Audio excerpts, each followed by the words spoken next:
Did you know about the guy with the most angelic voice? He became famous for singing the song "Yeah, yeah, yeah, yeah, yeah." But behind this song lies a heartbreaking story. From birth, he had such an incredibly beautiful voice that people couldn't stop listening to him sing. One day he went to audition for America's Got Talent and performed his song. To hear his voice, search for "Yeah, yeah, yeah, yeah, yeah."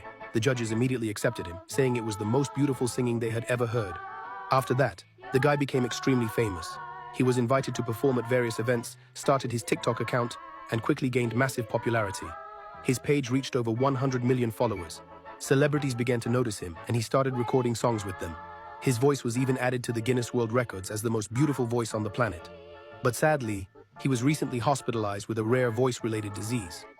Doctors had to completely remove his throat, and after a difficult surgery, he lost his voice and the ability to speak forever. And that's how the story of the most beautiful voice on earth came to an end.